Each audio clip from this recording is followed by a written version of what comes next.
Günaydın. Bir durumdur. Ben her zaman söylüyorum ya, teslimiyette olun. Kendinizi Yaradan'ın o akışına bırakın. Çünkü her şeyi o zaten biliyor. Planck sabitine göre geçmiş, gelecek ve şimdiki zaman hep bir anda olduğu için yani zaten her şey yazılmıştır. Rabbimin o kadar mükemmel bir sistemi var ki bu sistemin dışına çıkmak gayri mümkündür. İnsan yaratıldığı andan geçmiş ve gelecek hepsi orada yazılıdır canlar. Dün bana canlı yayımda böyle bir soru gelmiştir. Hocam nasıl biz gelecekten geçmişe doğru mu ilerliyoruz? Evet öyledir. Bunu nasıl anlatabilirim en güzel şekilde? Bakın canlar, insan yaratıldığı anda onun olası tüm potansiyelleri ile birlikte yaranar. Geçmiş, gelecek, nerede hangi adımlar atacaksansa, nerede yanlışlar yapacaksansa hepsi lef-i mahfuzda iki boyutlu şekilde yazılıdır canlar. Biz bazen söylüyoruz bunu yaptım da bunu ettim de, hayır sen yapmadın.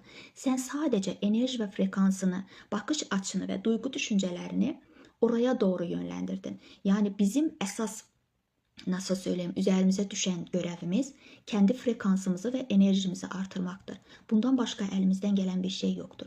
Zaten yazan yazmış. Rabbim bizim için insan yaratıldığı andan tüm potansiyelleri, tüm istek ve arzuları nerede, ne zaman, neler yapacaksa hepsi bir programlı şekilde yazılıdır canlar.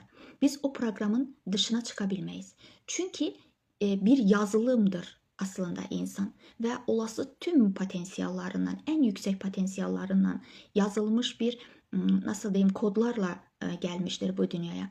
Biz bir şeyleri yarattım ettim derken yoktan var yaratmıyoruz. Zaten var olan bir şeyi kendi enerji ve frekansımızla kendimize çekebiliriz. Onun için canlar, yarattım derken biz sadece kendi enerji ve frekansımızdan, kendi düşüncelerimizden sorumluyuz. Onun için kendini bilen Rabbini bilir söyleniliyor ya. Yani sen ne kadar muazzam bir varlık olduğunu, ne kadar sevgiye, ne kadar saygıya değer biri olduğunu bildikten sonra kendi mekanizmana, kendi duygu düşüncelerine, kendi fikirlerine sahip çıkıp kendinin farkına vardıktan sonra Rabbine bir daha çoklu sayıda aşık oluyorsun. Çünkü öyle bir güzel mekanizmanın içindeyiz ki sanki, bakın canlar, yaratılış yani sistemini nasıl anlatabilirim size?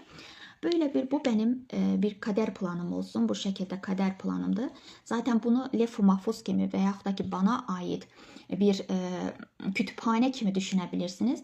Ben ana betnine düştüğüm andan, bu yeşil renkte yaz, ana betnine düştüğüm andan zaten benim bütün olası potansiyellerimin hepsi burada yazılı şekildedir. Ama burada kader planımızı değişebiliriz mi? Hayır, onu biz değişebilmeyiz. Bizim enerji ve frekansımıza göre Rabbim onları ayarlıyor. Mesela kader planında bu şekilde ben ilerlerken mesela ana betnine düştüm. 1 yaş, 2 yaş, bu şekilde biz bu kader çizgisi üzerine gidiyoruz. Bizim olası tüm potansiyellerimiz bu kader planının içerisinde noktalar şeklinde, bakın canlar, noktalar şeklinde kader planımızda zaten vardır.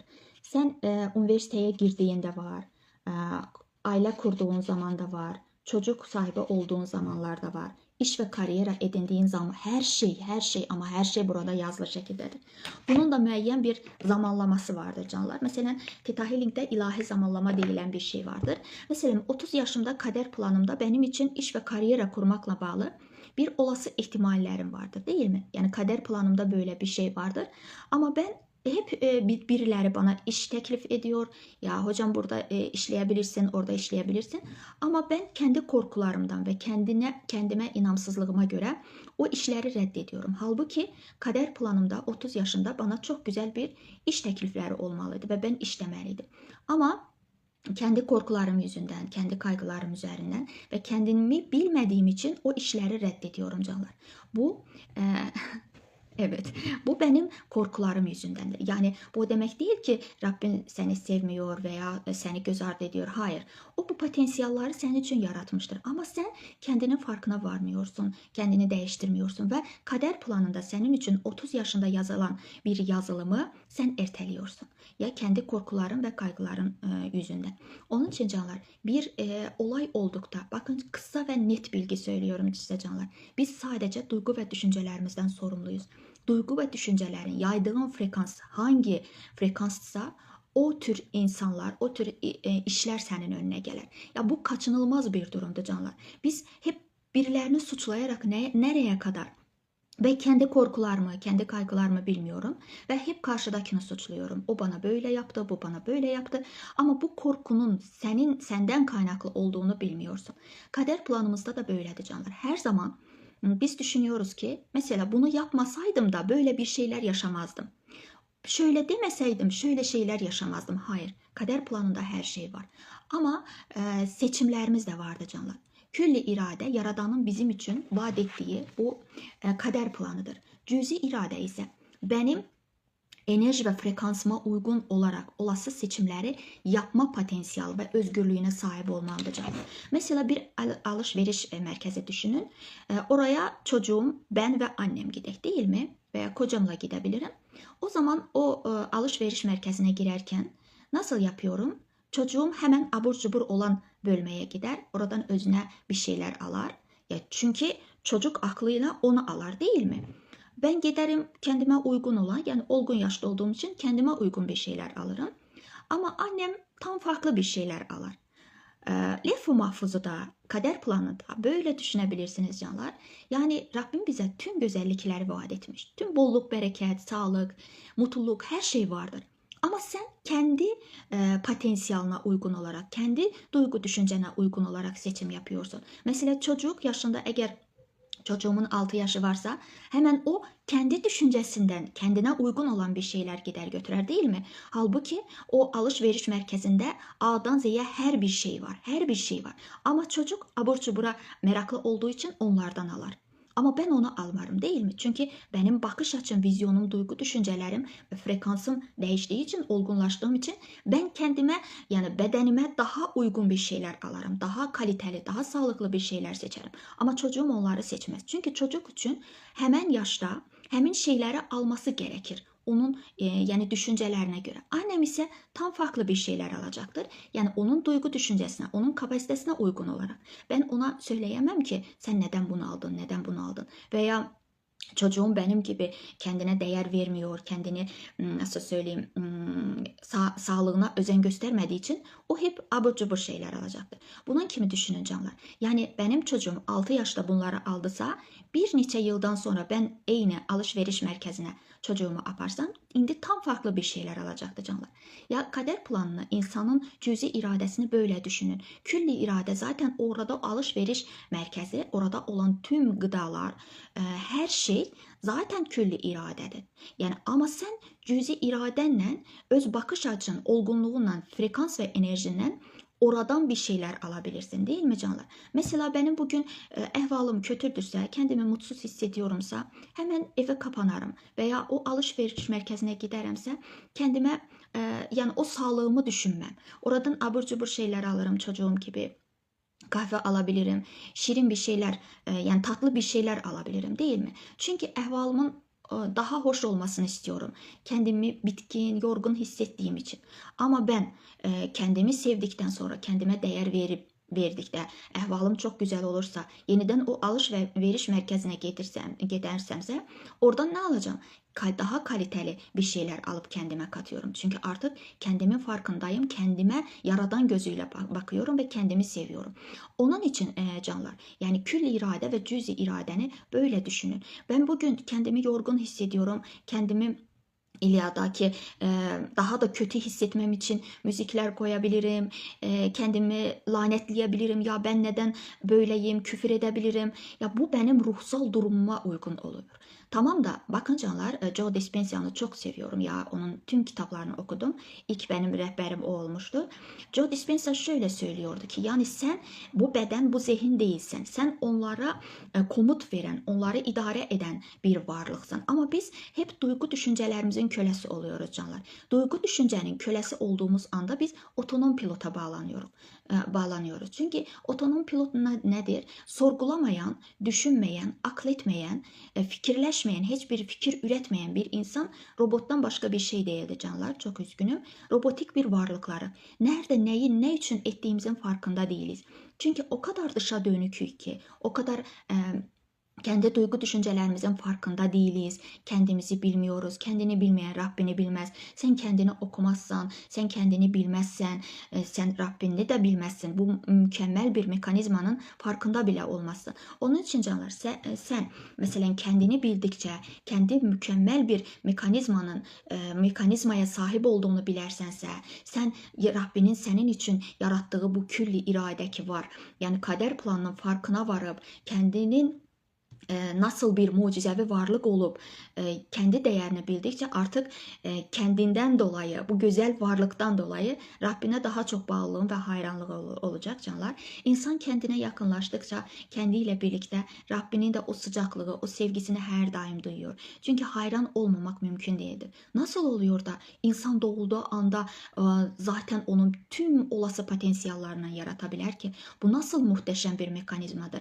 İnsanın aklı bile almıyor. Nasıl ben çocuk doğurduğum zaman artık çocuğumun tüm ihtimalleri, olası potansiyelleri ile doğulduğunu yani doğulduğu faktı var. Ama ben hep kendi ego ve egotizmden ileri gelerek kendim yaptım, bunu ben yaptım, onu sen yaptın diye hep bir şeylerde kendimizi ve karşıdaki insanları öteleyebiliriz. Onları kıyaslayabiliriz veya da kınayabiliriz. Hayır, her şey olması gerektiği anda ve zamanda oluyor.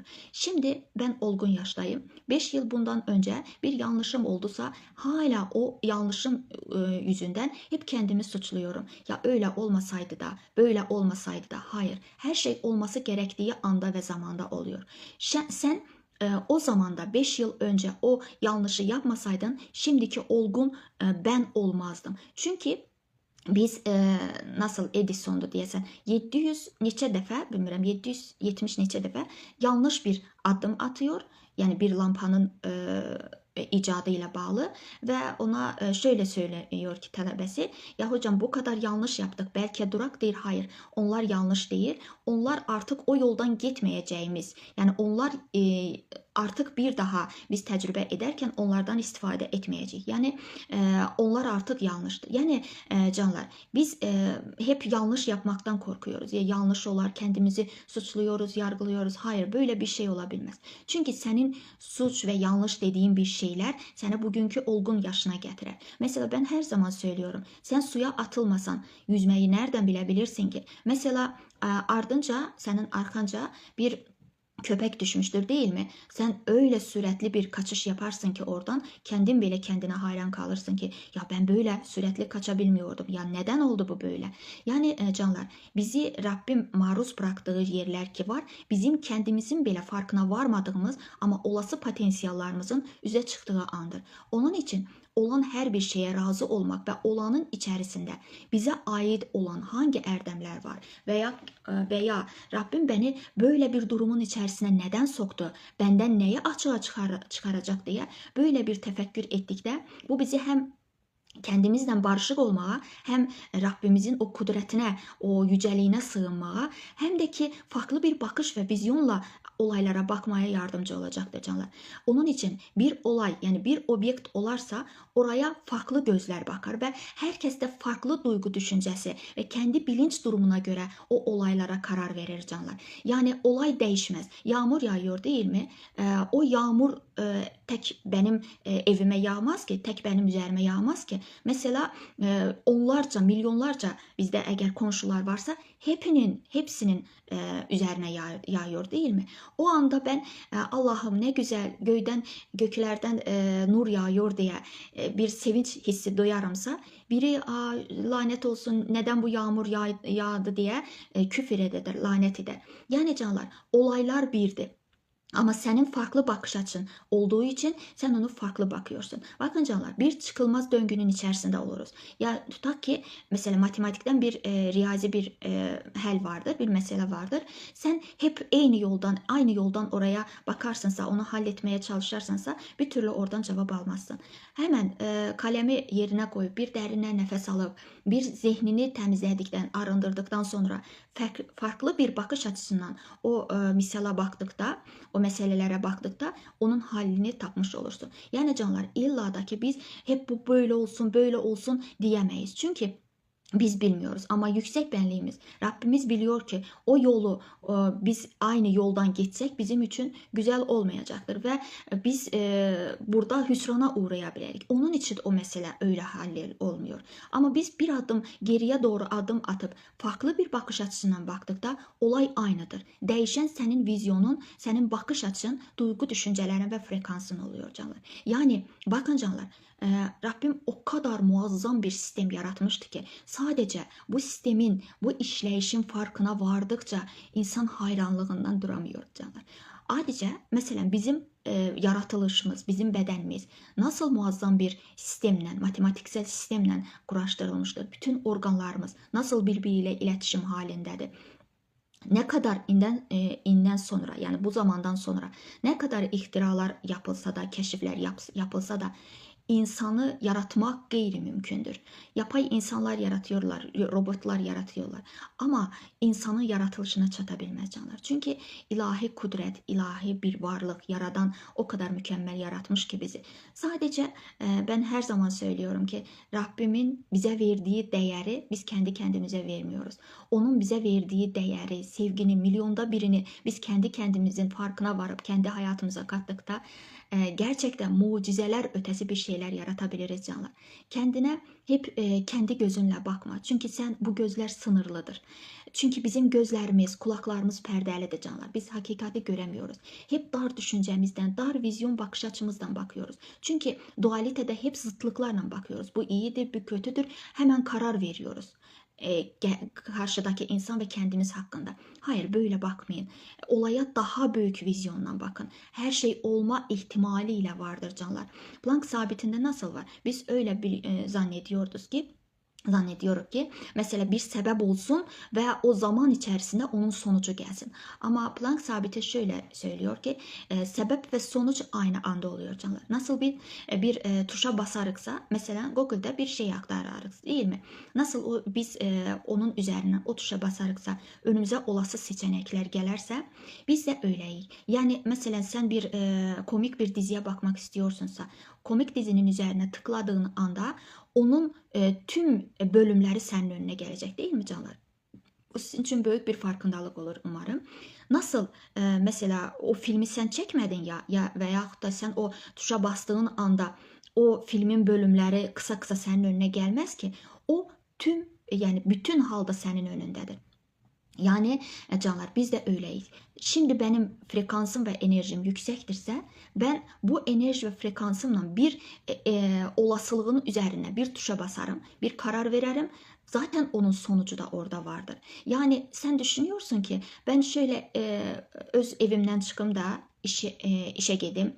Sanki bir mesafe, bir yol kat etmiş gibi düşünebilirsin ama böyle değildir. Sen artık karar verdiğin anda senin orada neyle gideceğin, nasıl gideceğin, orada neler olacağı hakkında artık o tuşa basmış oluyorsun. Yani kader planımızda böyledir canlar. Biz seçimimizi kendi enerji ve frekansımıza göre seçebiliriz. Mesela bugün ben hem mutlu olabilirim, hem mutsuz olabilirim, hem şikayetçi olabilirim, hem yargıcı olabilirim. Tüm ihtimallerim şimdi şu anda benim burada vardır. Bütün o günlerin olası her şey, yani ihtimalları şimdi şu anda burada enerji ve dalgacık formunda titreşiyorlar canlar.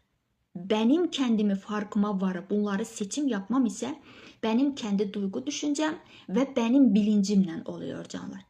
İnsan bilinçli varlıktır ama biz bu bilinçten ne kadar istifade ediyoruz? Biz bu bilinçten ümumiyetle demek olar ki istifade etmiyoruz. Çünkü sabah nasıl yerimizden uyanıyoruzsa bir de bakıp görüyoruz ki artık akşam olmuş ve uyuyacağız. Onun için gün erzinde sana sorsam ki gün erzinde ne kadar bir şeylerin farkında oldun? Ne kadar bilinçli oldun? Hayır hocam, yapamadım. Onun için canlar, sen kendi seçim yapamıyorsun. O kader planın nedirse orada mesela bugün senin mutlu olma ihtimalinde var, mutsuz olma ihtimalinde var. Bunun kimi düşünün canlar. Sen kendinin farkına varmazsansa hep mutsuz dedikodu yaparak sabah uyanırsan değil mi? Böyle de o günlerden biri olacaktır. Yani bugün yine dedikodu aynı gün. Kendi farkındalığına uyandırdıkça, kendinin farkına vardıkça şöyle söyleyeceksin. Dayan, dur. Neden ben kendimi hep böyle hissediyorum? Neden ben aynı duygu durumunun içerisindeyim? Neden ben hep aynı olasılıklar içerisinde debelenip duruyorum? Değil mi canlar? Bir soru sorar insan. Neden? Neden ben böyleyim? Ne yapmam gerekir ki bu döngüden çıkıp? Çünkü canlar biz en kötü ihtimallerde bile eğer her gün günümüz savaş içerisinde geçerse, evde bir huzursuzluk, mutsuzluk, bizim bünyemiz yani bedenimiz, zihnimiz buraya bir alışık olacak. Biz bunu günlük rutin sanıyoruz canlar. Ya sanki böyle de olması gerekir. Hayır, böyle olması gerekmiyor. Sen bilinçli farkındalıkla bu durumunu, bu aile düzenini kendi bilinçli farkındalığınla değişebilirsin. Çünkü sen olayların içerisine o kadar kapılıp gidiyorsun ki kendinin bile farkına varmıyorsun. Neyi nerede diyeceğini. Onun için kendinin farkına varmak, olası potansiyellerini uyatmak, kendinin en yüksek versiyonuna ulaşmanın için senin bir önce kendinin farkına varıp kendine gözlemci pozisyonundan bakman lazımdır canlar. Sen kendini görmezsense, sen kendinin farkına varmazsansa, neyi ne için yaşadığını bilmezsense, çok üzgünüm ama böylece sen ömrünün sonuna kadar böyle rutin hallarla kalabilirsin. Onun için ilk önce gözlemci pozisyonu lazımdır canlar. Çünkü bizi bu durumdan, bu rezil, bu fakir, bu kendimizi suçluyoruz, yargılıyoruz. Bu durumdan sadece biz kendimiz çıkarabiliriz. Onun için her ne durumdasansa, kötü durumda olabilirsin, ailende problemler yaşayabilirsin. Ama bir önce bunu bilinçli farkındalığa getir. Neyi ne için yaşadığının bir farkına var. Bu farkındalık artık kendi düşüncelerini nasıl söyleyeyim kendine yönettikçe dışarıda bir şeylerin olmadığının farkına vararsın. Çünkü senin iç dünyandan yansıyan hologram evrenin zaten başka bir şeyler oraya müdahale edebilmez. Senin iç dünyanın içerisi nasılsa dışarısı da öyledir. Senin gördüğün haos olsun, problemler olsun, hastalıklar olsun senin iç dünyanın yansımasıdır. Ne kadar biz dışa dönük olaraksa o öyle dedi, o şöyle demeseydi ben tutaq ki kendimi böyle hissetmezdim, o şöyle dedi de ben kendimi böyle hissettim diyerikse biz hayatımızın, bu bedenimizin, bu zihnimizin iplerini karşı tarafa teslim etmiş oluruz canlar. Yani biz kendimizin farkına varmamız lazımdır. İnsanın tek meşguliyeti kendi olduktan sonra hayatında o kadar mucizevi bir dönüşler yaşıyor ki canlar. Hep önce suçlamadan, yargıdan, kınaktan çık. Ne kendini ne birilerini suçlama. Çünkü her şey olması gerektiği zamanda, her şey olması gerektiği anda oluyor. Ne bir dakika önce ne bir dakika sonra. Çünkü kader planı diyen bir şey var. Sonra kendi enerji ve frekansının değerlerini ölç. Kendi frekanslarının üzerinde işle. Kendi duygu düşüncelerinin üzerinde işle. Ben geçen dersimizde söylemiştim ya bizim bütün çocukluğumuzdan bu yana ana bətnə düştüğümüz bu yana yaşadığımız tüm olasılıklar, tüm olaylar hepsi bizim bilgi bulutumuzun içerisinde yazılıdır canlar. Yani bizim bu yaşadığımız duygu düşünceler, korkularımız, yargılarımız başka bir şeylerde yazılı değildir. Bu bilgi bulutumuzun içerisinde bizim hakkımızda olan tüm olası neler yaşamışıksa hepsi buradadır. Önce bir bilgi bulutumuzun içerisinden o cımbızla çeker gibi o korkular, o yargıları, o suçlamaları bir masaya yatırıp kendi üzerimize işlememiz lazımdır. Bakın canlar hep söylüyorsunuz ki hocam ben fedakarım, ben ona böyle yaptım, buna böyle yaptım, kadrim kıymetim bilinmiyor, fedakarım söylüyorsunuz. Olabilir, insanlık hali, o da sizin duygu düşüncelerinizden asılıdır, yani ona bağlıdır.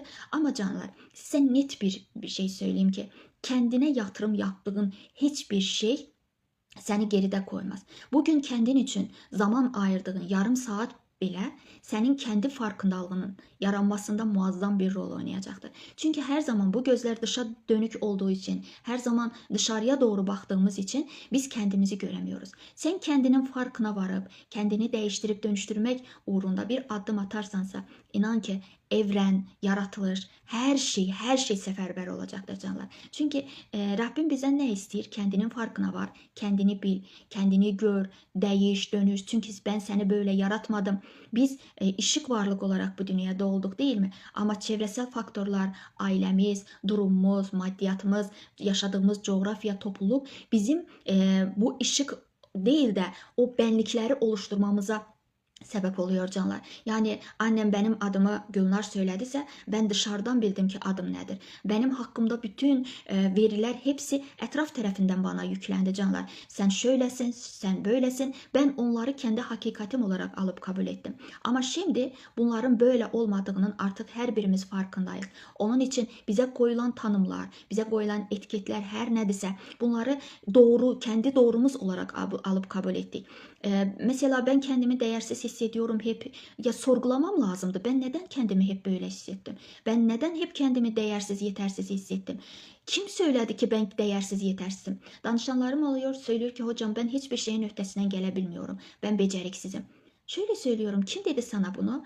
Ya hocam zaten öyleyim, hiçbir şey becerebilmiyorum. Kendini o etikete, o tanıma o kadar kaptırmış ki zaten sen elini bir şeye uzattığın anda o bilinçle, o farkındalıkla kendinin yetersiz ve değersiz olduğu bilincine yanaştığın için bu bilinçaltı onu tekrar önüne getirir ve seni tasdikler ki evet sen beceriksizsin. Ama o ses ya annenin sesi, ya babanın sesi, ya öğretmeninin sesi olacaktır. Çünkü canlar onlar bize tanımlar koydu. Ama sen bir kendi üzerine mesela bir defter götür.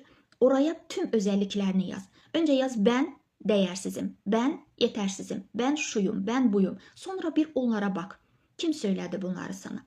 Ve ne için sen o tanımları aldın, kabul ettin? Ya ben sana söylesem ki sen tamamıyla bunun eksisin. Ne söylersin sen bana? Yani onun için canlar bizim bilincimizden bizzat işlememiz lazımdı.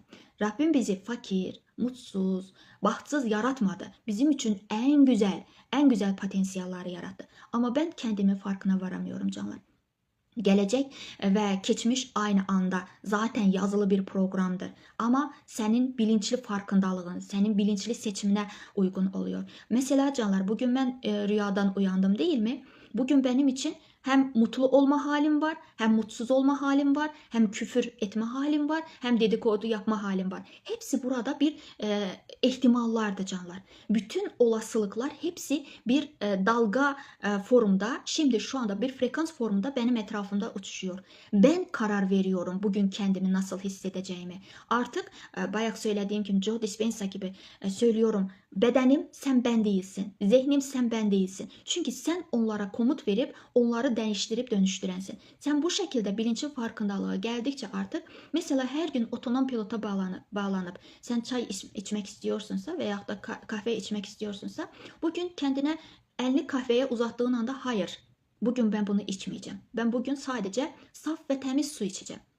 Böyle komut verip kendini dönüştürebilirsin canlar. Bunu da bilinçli farkındalıkla yapabilirsin. Her gün ettiğiniz şeyleri tam tersine edin canlar. Her gün mesela dişlerinizi sağ elle fırçalıyorsa solla yapın. Bu bizi biraz daha farkındalığa getirecek. Mesela her gün aynı işe, aynı yolla gidiyorsunsa, aynı araca biniyorsunuzsa bu defa farklı bir yolla gitmeyi deneyin canlar. Bu bizim zihnimizi daha farklı işlemeye sevk edecektir. Çünkü aynı yollar, öğrenilmiş çaresizlikler hepsi aynı. Bizim yeni bir fark yaratmamız için yeni bir şeyler deneyimlememiz lazımdı. Mesela hiç hayatınızda resim çizmedinizse kendinizi oraya adayın. Belki orada sizin o kadar güzel istedadınız var ki hiç müzik dinlemedinizse kendinize bu zevki yaşadın canlar. Yani eynilikten, bu basitlikten çıkıp kendimizi sonsuz olasılıklara bırakmamız lazımdı. Çünkü aynı yollar her gün aynı rutin işleri yaparak bir yerlere gelebilmedin değil mi? Hep şikayet, hep yargıda kaldın. Kendinin farklı yönlerini, farklı deneyimler deneyerek kendinin farklı yollarını çizmeye çalışın. Çünkü eynilik bizi bir mutsuz hissettiriyor, kendimizi güzel hissedebilmiyoruz. Onun için canlar, kendi hayatınızda bir hobi mutlak edinin. Çünkü bakın canlar, size muhteşem bir bilgi vereceğim. İnsan kendi ne zaman kendi oluyor? Bir sevdiği bir hobi edindikte. Mesela Soul filminde, animasyon filminde nasıl oluyor? O insanlar buraya yaşam amaçlarını bulmaları için geliyor. Birimiz hekim olabiliriz, birimiz öğretmen olabiliriz. Ama o işler bizi mutlu etmiyor canlar. Çünkü herkesin içerisinde bir kıvılcım vardır. Bu kıvılcım bizim hobilerimizdir. Ne zaman kendini mutlu hissediyorsun? Mesela hekim olabilirsin ama şarkı söylemekten zevk alabilirsin. Hekim olarken aldığın o para, o zevk senin mutlu etmiyor bir türlü. Ama bir satır, bir şarkı söyledikte kendin oluyorsun. Biz aslında burada ya kendimizin o kıvılcım var ya içimizde. Biz yapan bir şey. Bak, onu bulmak için biz şimdi buradayız canlar. Onun için hangi durumda oluyorsunuz olun, kendinize bir hobi edinin. Hobi edindiğimiz anda mesela ben okumayı, yani kitap okumayı, yazmayı ve bu tür videolar paylaşmayı çok seviyorum canlar. Şimdi şu anda benim için zaman yok, mekan yok. Önümde kim olur olsun hiçbir önemi yok. Burada kaç insan beni dinliyor hiçbir önemi yok. Ne için? Çünkü ben sevdiğim bir şeyi paylaşıyorum. Ben sevdiğim bir işteyim. Şimdi şu anda ben tamamıyla zamanın dışındayım canlar. Çünkü gerçek ben şimdi oluyor. Benim adım Gülnar ve ben Gülnar şimdi şu anda gerçek kendimi yaşıyorum canlar.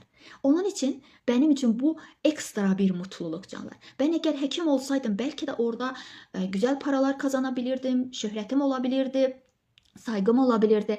Ama bu mutluluğun bir dakikasını ben başka bir şeylere veremem canlar. Çünkü benim yaşam amacım, benim bu hayatta kalma amacım sadece konuşmak, bilgi aktarmak, ani bir farkındalığı insanlarla bölüşmektir canlar. Siz de kendinize böyle bir hobi edinin. Bu zaman dayanıyor tamamıyla. Zaman durdu, mekan durdu. Benim geçmişte yaşadığım travmalar, gelecek korkularım hepsi dayanıyor canlar. Çünkü şimdi şu anda Yaradanın senden neyi murad etmişse, sende neyi görmek istiyorsa o açığa çıktığı anda tamamıyla zamanın, mekanın dışına çıkıyorsun. Yani canlar, size ne mutlu ediyorsa mutlaka onunla meşgul olun. Çünkü bu sizin bu hayatta yaşam amacınız oluyor. Sizi bu hayata bağlayan. Sanki şöyle bir şey düşünün. Şarj ediyor canlar. Mesela telefonu biz her gün kullanırızsa, onu yani şarj etmezse nasıl olur? Yarı yolda kalacaktır. Bizim bu hobi edindiğimiz, içimizdeki o kıvılcımı tapmamız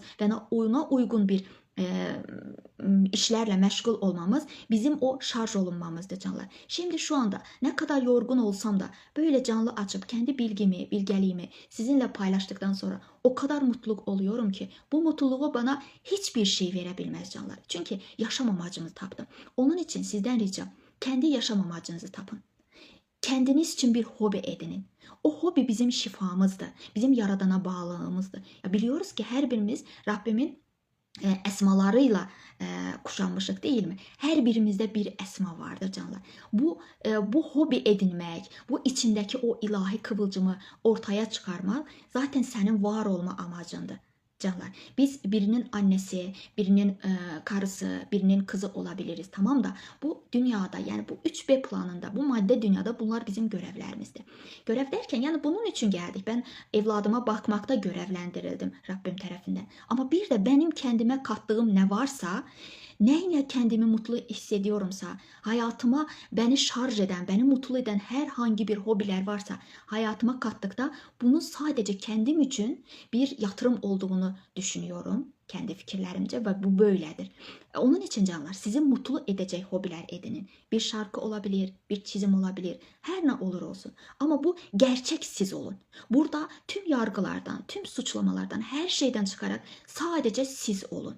Sadece siz olduğunuz anda bakıp göreceksiniz ki içinizden sanki bir kaynak, bir ilahi ışık, bir akış vardır. Ve bu akış, bu ışık, bu kendinizi alıp kabul etmeniz öyle bir muazzam enerji ve frekans yayacak ki sizin günün sonunda ne yaşayacağınız veya da günün başlangıcında ne yaşayacağınızı tamamıyla unutmuş oluyorsunuz. Çünkü şimdi şu anda edindiyin, səni mutlu edən hər hangi bir fəaliyyətin varsa, hobin varsa, bu sənin yaşam amacın olur. Bu sənin Rabbinlə, içindəki o bilgəliklə, o qaynaqla haşır neşir olmandır. Sənin o kaynağa bağlanman deməkdir. Mesela burada, mesela psikolojide id var, ego var ve süper ego var. İd nedir? Bizim isteklerimiz. Yani çocukça bir şeyi istememiz. Süper ego ise etraf ne deyər? Kınaklar, bizim valideynlər, ebeveynlərimizin bizə qoyduğu kurallardır. Egomuz içinsə ortada qalacaqlar. Hər zaman id ve süper egonun arasında ego qalar ve kendini sıkışmış hisseder. Bunun için ego ne yapar? O duygu düşünceleri bastırar. Mesela çocuklukta benim eğer ressam olmak kimi bir niyetim varsa ve yaxud da ki müziği severimsə, yani seçerdimsə, annem, babam bana baskı uygulayar değil mi? Onun için onların baskısına maruz kalmamak için ben öğretmen oldum. Ama hep o içimde çocukça istediğim bir resim çizmek hevesi vardır. Ama ben o hevesi bastırdığım için bir türlü mutlu olamıyorum. Çünkü ben çizmek için geldim buraya. Ama annemin, babamın nasıl baskısı yüzünden ben öğretmen oldum. Ama o beni yaşatmaz ki. O beni mutlu etmez ki. Çünkü Rabbimin benden muradı var. Bunu öne çıkarmam lazımdı. Eğer ben en çok da 40 yaştan sonra farkına varıyorsun ki seni bu hayatta hiçbir şey mutlu etmiyor. Hususen de kadınlar. Ya hocam hiç kendimi mutlu hissetmiyorum. Hocam o yaşam amacımı bulamıyorum. Onu kendine sor, ben bilmem. Çünkü senden neyi açığa çıkaracaksa sadece senin kalbin bilir. Ve mümkündür ki yani hem resim çizesen hem öğretmen olursun. O resmi de hayatına alıp kabul edip ve haftada bir defa mesela kendine zaman ayırıp çizimlerle, müxtəlif şəkillər çekerek kendi o ruhunu doyurdukta bakıp göreceksen ki tamamıyla tam farklı bir insan olmuşsun. Gerçek hayat amacını, gerçek o sevgini tapmışsın. Onun için canlar ben teşekkür ederim. Şifa olsun. Onun için canlar şimdi şu anda o kadar benim talebelerim veya danışanlarım var ki aralarında çok güzel sesleri olanlar var. Hocam ya utanıyorum ya şarkı söylemekten. Bunu herkes bilmek mecburiyetinde değil. Yalnız kaldıkta aynanın önüne geç ve yüksek bir sesle veya kısık bir sesle istediğin bir şarkını söyleyebilirsin. Eğer o şarkının içinde tamamıyla sanki kendi bedenini hissetmiyorsunsa, tamamıyla ruhunla, Rabbinle, o içindeki sevgiyle bir ve bütün olabiliyorsunsa, bu artık senin yaşam amacın. O içindeki şarjındır canlar. Bunu her gün kendinize, bu zevki yaşadın. Bunun için illa da paralar ödemek mecburiyetinde değilsiniz. Ekstra bir şeyler yapmak mecburiyetinde değilsiniz canlar. Rabbim bize tüm istidatlarını vermiş. Hem de bolca vermiş. Bunu yaparak kendimizin o yaşam amacımızı, kendimizin o içimizdeki ilahi ışığı parlatabiliriz canlar. Bir çizim çizmekten olsun, sen öğretmensin ama evde de şarkı söyleyerek kendini mutlu edebilirsin. Onun için yani bu hobileri mutlaka hayatınıza katın. Çünkü bunlar olmasa biz otonom pilota bağlanıp robotik varlıklardan başka bir şey değiliz. Evet ben anneyim, çocuklarım var. Evet ben öğretmenim, yüzlerce çocuğa eğitim verebilirim ama ben. Onun için kendi istek ve arzularınızı hayatınızın merkezine koyun canlar. Çünkü bizim de bu hayatta yaşama hakkımız var.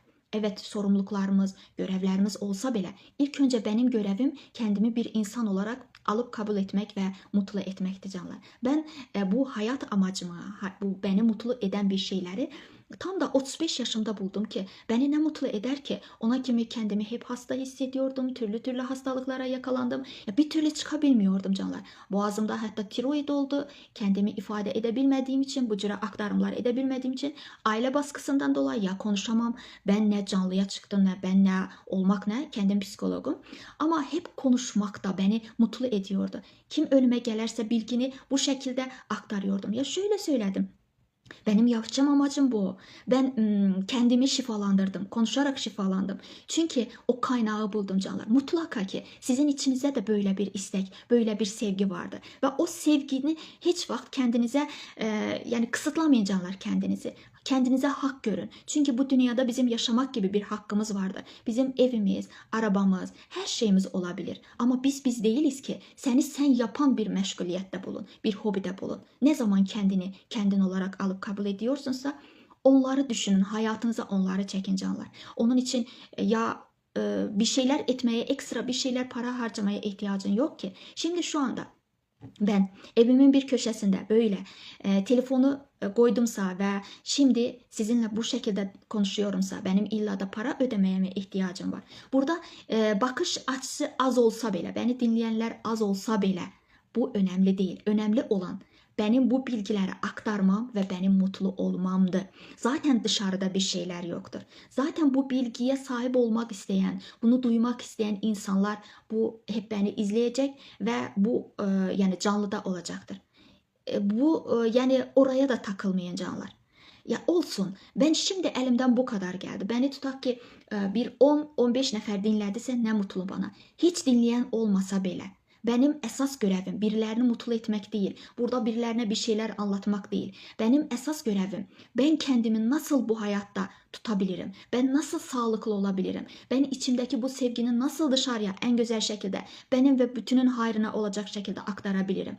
Niyet bu olmalıdır. Niyet burada her zaman söylüyorum. Yani kemiyet önemli değil. Keyfiyet, kalite önemlidir. Esas odur ki ben benden razı kaldım ki bugün Gülnar olarak Rabbimin bana verdiği bilgi ve bilgeliği en güzel şekilde hiç kibirlenmeden, gururlanmadan, egotizme girmeden bu şekilde insanlara aktarabildim. Ve bunun da siz orada bana teşekkür etseniz de etmeseniz de düzdür edildikte insan biraz daha egosu tatmin oluyor ama gözlentim o değil. Şimdi ben zamanın ve mekanın tamamıyla dışına çıktım. Şimdi şu anda ben tamamıyla içsel benliğimle, Yaradanla bir ve bütün oluyorum. Ve bu mutluluğu bana milyon dolarlar bile verseniz hiçbir şey verebilmez canlar. Para, pul hiç zaman insanı mutlu edemez. Müeyyen bir yere kadar sen mutlu olabilirsin canlar. Mesela bir araba aldıkta nasıl oluyor? 3-5 gün hava atıyorsun ya kendini çok mutlu hissediyorsun ama bu da bir yere kadardır. Mutlu olmak başka, mutluluğu yaşamak başka, mutluluğu her şeyde ama her şeyde görmek başkadır canlar. Yani kendinizi ne mutlu ediyorsa bunu bulun, bunu tapın. Birileri size mutluluk yaşatmaz. Siz kendi kendinize mutlu olma yollarını bulun canlar. Tamam mı? Bir çiçeğe baktıkta mutlu olabilirsin. İlla da senin arabaya sahip olmana ihtiyacın yoktur. Bir şarkı dinledikte mutlu olabilirsin. Birini mesela bir hocanı dinledikte kendinin farkına varıp, kendi hakikatini bilip, kendi muazzam sisteminin farkına varıp bundan mutlu olabilirsin. Biz her daim zaten mutluluk üzerinde programlanmışık. Ama bizim mutsuz olmamızın yegane sebebi çarpık bilinçler, çarpık bakış açısı ve dualitede olmamızdır canlar. Biz hep karar verirken ya iyidir ya kötüdür. Nötr olup yaradan gözünden insanlara, olaylara bakamıyoruz canlar. Bu da bizi ya mutlu eder ya mutsuz eder. Aslında mutluluk ve mutsuzluk yoktur. Her şey aynı anda oluyor. Ama senin bakış açısından, ama senin duruşundan ve vizyonundan aslıdır canlar. İyilik ve kötülük, iyi ve kötü kime göre ve neye göre? Şimdi şu anda biriniz oradan bakıp beni yargılayabilirsiniz. Bu ne söylüyor diyebilirsiniz. Çünkü kendi bakış açısından bakıyorsun. Ama benim için bu muazzam bir mutluluk. Çünkü şimdi şu anda bana gelen o istek mi, o konuşma sevdası, o sevgisi ki var. Rabbimin bana verdiği o vizyon, o bakış açısı, o bilgelik, o ruhu en güzel şekilde size aktarıyorum. Ve çok da mutlu oluyorum bundan. Onun için canlar kendinize mutlaka bir hobi edinin en güzel şekilde. Bu kadar söyleyeceklerim umarım ki birinize ilham olmuş olur. Umarım ki biriniz bu videonu dinledikten sonra mutlaka kendinize bir hobi edinmiş olarsınız. Aslında külli irade ve cüzi irade nedir? Bunun hakkında da kısa bir bilgi verdim. Sevgiyle kalın canlar. Sağlıkla kalın. Hep kendinizde kalın. Hep kendinizi sevin. Kendinize Rabbinizin gözüyle bakın. Kendi gözlerinizden değil. O zaman önünüzde muazzam bir olasılıklar olacak. Her daim kalbinizden kalın canlar. Kalbinin ritmini dinlemeye odaklanın. Çünkü kalbinin ritmini, ondan çıkan enerji ve frekansı dinledikçe insanın o kalbimizde olan hüzünler, kalbimizde olar olmazlar, yargılar, suçlar hepsi eriyor. Çünkü dikkat merkezin yani dikkatinde sadece kalbin oluyor ve sevgiyle nefes alın. Hep nefes aldıkta kalbinize nefes alın ve her şey şimdi şu anda kuantum alanda gözlemci olmak çok önemlidir. Gözlemci olun. Kendinize, duygularınıza, düşüncelerinize ve içinizdeki duygularınıza gözlemci olun canlar. Duyguların farkına varın. Şimdi şu anda ne düşünüyorum, ne konuşuyorum? Çünkü düşündüğünüz, konuştuğunuz Hər bir şey sizin gerçəyinizə dönüşə bilir. Bakın canlar, dikkatin nerədədirsə oranı büyütüyorsun. Eğer sen şimdi şu anda yargı, suç alanındasansa, karanlık enerjiler, negatif duygu düşünceler içerisindesənsə, sen enerjinden sadece oranı büyütüyorsun ve kendine çok yakın zamanda, hatta şimdi şu anda onları çekiyorsun. Zaman ve mekan kavramı kısıtlandığı için, yani daraldığı için canlar, ekme ve biçme aynı anda olur. Zaten Planck sabitine göre sebep ve sonuç aynı anda geldiği için sen ne düşünüyorsunsa zaten hemen şimdi şu anda hayatına bir yolla onlar gelecektir. Onun için birilerini suçlamak, günahlandırmak yerine kendi duygu düşüncelerinin farkına var. En güzel şekilde Rabbim seni tüm bilgeliklə, mutlulukla, en güzel şeylerle kuşatmış. Sadece sen kendinin farkında değilsin. Kendinin farkında ol. Kendine Rabbinin gözüyle bak. Enerji ve frekanslarını düzelt. Bak gör nasıl mucizeler hayatında belirleniyor. Her zaman kalbinle kal. Her zaman o sevgini, kalbinde olan o yaradan sevgisini her gün biraz daha artır. Her gün biraz daha artır.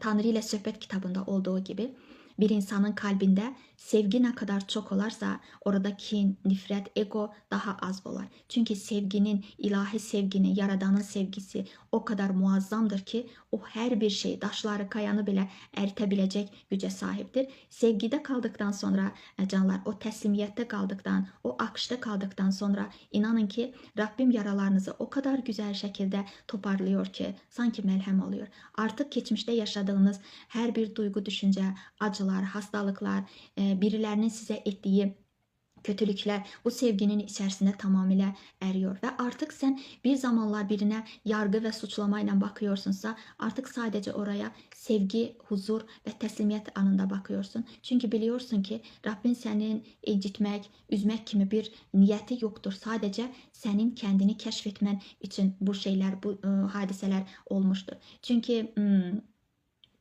muazzam bir şeydir. Bir gün öyle bir zaman geliyor ki insan kendi yaşadığı o acılara o kadar sevgiyle, o kadar şefkatle bakıyor ki artık sen geçmişte yaşadığın olaylara üzüntüyle değil, mutlulukla, mutluluk gözyaşlarıyla bakıyorsun. Çünkü şöyle söylüyorsun: Allah'ım, ben bendekini bilmedim ama sen bende neler, hangi fıtratımı, hangi erdemlere sahip olacağımı ve olduğumu bildiğin için beni böyle çıkılmaz bir sokaklara saldın. Evet öyledir canlar. Hayatımız dörtte dört olsa bizim gelişimimiz, bizim inkişafımız olabilmez. Bu gayri mümkündür. Onun için bizim bazen zorluklara sine gelmemiz, yani zorluklardan geçmemiz lazımdır ki kendimizin farkına varak canlar. Sevgiyle kalın, huzurla kalın, mutlulukla kalın.